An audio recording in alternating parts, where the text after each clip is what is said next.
Yo les potes, bienvenue dans cette nouvelle vidéo. Vendredi 17 juin, toujours pas de coach, mais ça ne devrait pas durer. Nono est avec nous, salut Nono. Salut Sacha. Alors Nono, on va commencer avant de parler de l'entraîneur parce qu'il y a beaucoup de choses à dire. Accord très proche pour Gianluca Scamacca du Sassuolo. Transfert à hauteur de 40 millions d'euros et Milan Skriniar, 60 millions d'euros plus 10 millions d'euros de bonus pour le défenseur central de l'Inter de Milan. Luis Campos est à Rome actuellement pour discuter avec l'attaquant italien. Les deux joueurs devraient rejoindre dans les prochains jours ou prochaines semaines le Paris Saint-Germain. Alors déjà, j'ai deux questions. La première, est-ce que c'est deux bonnes recrues? Et pourquoi avoir dépensé 100 millions d'euros sur un défenseur central et un attaquant alors que ta priorité, c'est au milieu de terrain normalement? On t'écoute. On a pris Campos et je crois que ça recommence. La priorité, c'est le milieu de terrain. On achète un attaquant 40 millions qui, je pense, sera sur le banc. Quant à Skriniar, je dois avouer, bonne recrue. Alors le problème, Nono, sur Skriniar, c'est que bonne recrue, d'accord, mais 70 millions d'euros pour un joueur dont il reste seulement un an de contrat, ça sent quand même la douille et on confirme notre réputation de pigeon. Tout à fait, je suis d'accord avec toi. À un an de la fin du contrat, c'est surpayé. Donc on continue toujours dans le même système. Alors je sais ce que vous allez dire, le Real Madrid a acheté Hazard 110 millions d'euros à un an de la fin de leur contrat. C'est sûr que voilà, ils ont préféré mettre les sous à un an de la fin de son contrat pour éviter la concurrence l'été prochain vu qu'il sera gratuit. On est d'accord avec ça? On est d'accord, mais malgré tout, j'insiste sur le fait que c'était le milieu de terrain qui était prioritaire dans le recrutement. Moi, par exemple, j'aurais été plus sur un Barella de l'Inter de Milan plutôt qu'un Skriniar, par exemple. Peut-être, mais moi, de toute façon, priorité, secteur défensif et milieu de terrain. Bon, apparemment, là, ils sont tous contre nous. La Liga a porté plainte contre nous. Monsieur Franco, là, avait déjà essayé de nous malmener avec Messi sans succès. Là, maintenant, il veut annuler la prolongation de Kylian Mbappé. Il y a vraiment beaucoup de guignols dans ce monde, quand même. Dans le monde du football, surtout. Mais Branco, tu le connais, c'est un complotiste, c'est un mélanchoniste. Le mec, c'est une grosse merde, excuse-moi l'expression. C'est une grosse merde, ce mec-là. Donc, tu peux dormir sur tes deux oreilles. Moi, ce que je comprends pas, surtout, Scamacca, pourquoi pas, mais c'est pas non plus exceptionnel ce qu'il a montré ces 3 dernières années. Est-ce que vraiment tout le monde se trompe un petit peu sur lui, le connaît pas assez? Parce que là, franchement, 40 millions d'euros, on a critiqué Icardi 70, mais Icardi, quand même, au poste d'attaquant, il était confirmé. Là, c'est pas le cas de Scamacca, quand même. 40 millions d'euros pour un joueur de Sassuolo qui a même pas mis 15 buts dans une saison un jour, c'est quand même beaucoup, non? C'est surprenant, je peux pas te dire autre chose, c'est surprenant. Icardi avait quand même des références avec l'Inter de Milan. Là, il n'y a aucune référence. Sassuolo, ça jouait la fin de tableau. Incompréhensible. Bon, on me dit que Campos est un phénomène dans son métier, mais pour l'instant, je te cache pas, je suis un peu déçu. Bon, attends, on verra. Même toi, tu avais dit que c'était quand même une bonne pioche, Luis Campos, hein. Une bonne pioche, mais est-ce qu'il est fait pour le PSG? Je sais pas. C'est toujours pareil. Après, on a critiqué Leonardo, mais là, pour l'instant, peut-être que les deux premières recrues vont venir de Serie A, hein. Donc c'est un peu comme Leonardo à l'arrivée là. D'accord, et puis ces deux recrues, malgré tout, je te dis franchement, je ne grimpe pas au plafond. Si, Skriniar, quand même, voilà. t'es quand même satisfait de Skriniar, quand même. Ouais, Skriniar, oui, mais l'italien, je te dis, il va prendre la place de qui, l'italien? Il va mettre Messi, il va mettre Mbappé, il va mettre. Au moins, il reste sur le banc. Au moins avec lui, on est sûr et certain qu'il sera à 100%, vu qu'il n'y a pas de Coupe du Monde pour l'Italie, et qu'en plus de ça, il sera à fond, vu qu'il n'a pas la Coupe du Monde, lui. Donc peut-être que c'est un bien pour un mal pour un bien. Maintenant, on ne va pas être pessimiste pour être pessimiste. Peut-être que ça va être une révélation. C'est possible aussi. En tout cas, avec Milan Skriniar et avec Scamacca, c'est deux joueurs physiquement assez impressionnants. Scamacca, c'est quand même 1m95, un style à la Vlahovic, à la Erling Haaland, un peu à la Lukaku, qui pèse beaucoup sur les défenses, qui frappe de loin. Mais bon, moi je pense que ça aurait dû quand même être peut-être pas la priorité. Voilà, vraiment, il fallait aller au milieu de terrain directement. Mais bon, voilà, on peut pas faire tout ce qu'on veut. Là, tu es d'accord avec moi. Moi, je pense qu'il y avait une priorité absolue au milieu de terrain. On avait Fofana de Lens à 20 millions. Je ne sais pas ce qu'on attend. On attend qui? On attend quoi? On attend qu'un autre club qui parte ailleurs. Là, je suis un peu stupéfait. Je ne comprends pas. Maintenant, Nono, on va passer au dossier épineux, très épineux de ce début de mercato. L'entraîneur. Alors, toujours le contraire de quelque chose, il y a toujours un média qui dit l'inverse de l'autre média, mais bon, là ça commence à être sérieux maintenant pour Christophe Galtier. Pourtant hier soir, RMC Sport annonçait que encore une fois un accord était proche entre Zinedine Zidane et le Paris Saint-Germain, mais voilà, en ce qui concerne le PSG, ils ont contacté l'OGC Nice au sujet de Christophe Galtier au cours des dernières heures. Paris a ainsi formalisé son intérêt à l'égard de l'entraîneur français. Donc contacte PSG Nice pour trouver un accord sur une arrivée de Christophe Galtier au PSG. En parallèle, accord trouvé pour le départ de Maurizio Pochettino. Mais ils nous disent quand même que, entre parenthèses, ça n'empêche pas que le Qatar continue à discuter avec Zinedine Zidane et que les discussions sont bien avancées. Donc c'est assez quand même bizarre. Apparemment, sur les dernières infos de ces dernières heures, là c'est maintenant Nasser Al-Khelaifi qui a contacté en personne Nice pour Christophe Galtier. Donc ça prouve quand même que maintenant tout le monde est d'accord pour prendre Christophe Galtier. Moi, il faut qu'on m'explique quelque chose. J'ai deux choses qu'on doit m'expliquer. Quel message tu envoies à tes supporters?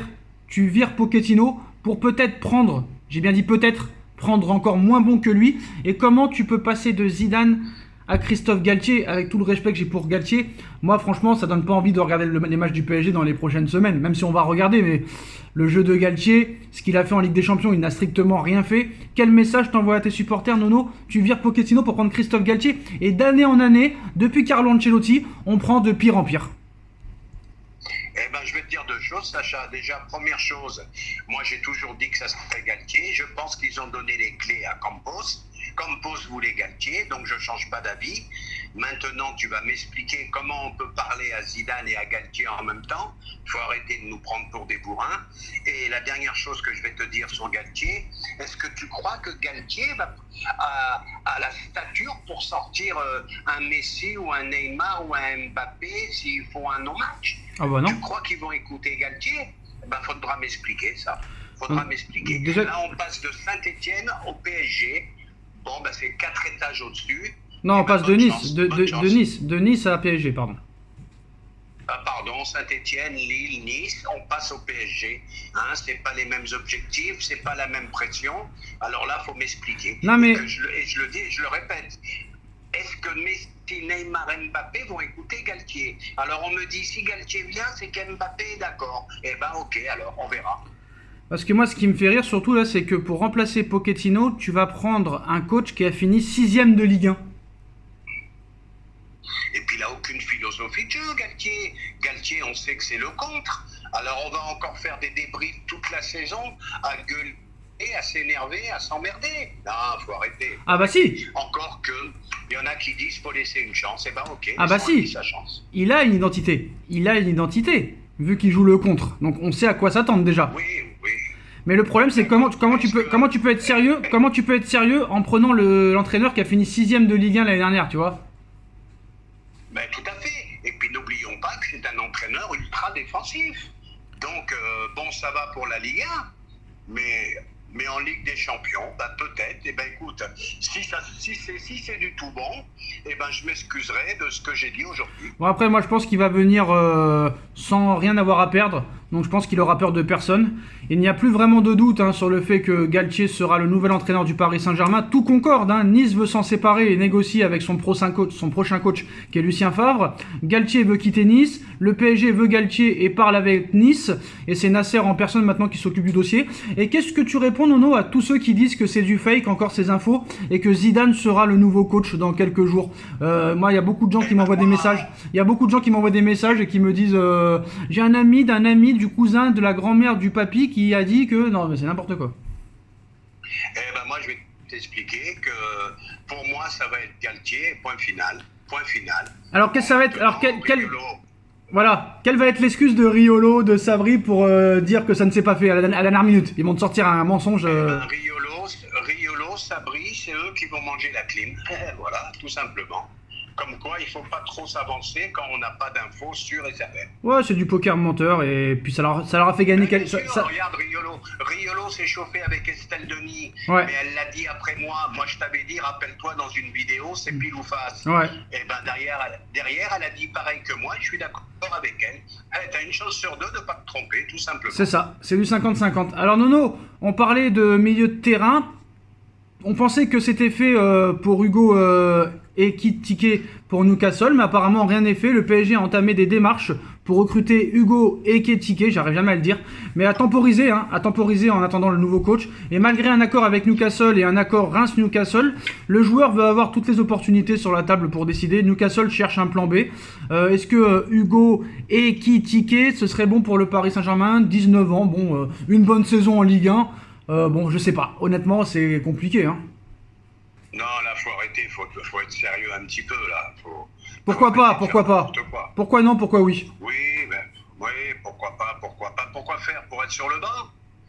Voilà le problème. Regarde, on vend Calwendo, qui est plus fort que lui, et il va être transféré. Ça sert à rien. Qui ça? Comment il s'appelle, l'avant-centre de Lens qu'on a prêté? Kalimundo? Eh ben voilà, c'est ce que j'ai dit. Voilà. Qui n'a jamais pu jouer au PSG, je vois pas celui-là comment il pourrait jouer. Hein. Ouais, mais Kalimundo, ils l'ont pas recruté. C'est un Titi parisien. Ils l'ont pas recruté. Oui, mais pour te dire que les jeunes ont très peu de chances de jouer, malheureusement, à Paris. Bah, plus maintenant, vu qu'il veut les intégrer dans le groupe professionnel. Bah, on verra par la suite. Hein. Tant que je vois pas, moi, je peux pas dire c'est bon, c'est pas bon. Après, peut-être qu'il veut se débarrasser un petit peu de toutes les stars d'année en année, parce qu'on sait que Messi a de grandes chances que ce soit sa dernière saison au Paris Saint-Germain. S'ils peuvent se débarrasser de Neymar, ils se débarrasseront. Et s'il arrive à faire carrément une équipe maintenant de jeunes joueurs, prometteurs, confirmés mais pas des stars, ça peut être plutôt bien, non? Ah bah pourquoi pas? Peut-être changement de politique, faut voir. Peut-être qu'il veut faire un effectif à la hauteur, on va dire, des compétences de Christophe Galtier. C'est possible aussi. Au moins, ce sera des joueurs qui pourra contrôler lui-même. C'est possible. Maintenant, il faut voir le comportement de Galtier avec les stars, on verra. Donc voilà, on finira par le calendrier. Hein. La première journée contre Clermont, on va à Clermont, on reçoit Montpellier. On va à Lille, on reçoit l'AS Monaco, on va à Toulouse. T'as déjà Monaco à la 4e journée, Lille à la 3e. C'est bien quand même d'avoir déjà des bonnes équipes dès le début, plutôt que comme l'année dernière, avoir déjà 6 matchs faciles. C'est bien d'avoir directement des gros matchs, non? Ben ouais, c'est bien, comme ça nous mettra un peu dans quelle direction on va. Bon, ben moi, là, tu sais très bien que pour moi, la Ligue 1, ça me fait pas peur. Hein. Ça va être encore un championnat, Paris et les autres. Bon, ben, pourquoi pas, des bons matchs en début de saison, ça peut être que bien. Et ben voilà les postos, en tout cas on finira là-dessus pour cette vidéo, mais Christophe Galtier et le Paris Saint-Germain, ça se rapproche. Dites-nous en commentaire ce que vous en pensez, on like, on partage, on commente, on s'abonne, et on se retrouve très vite pour une nouvelle vidéo. Merci Nono, merci à tous. Tchuss. Merci.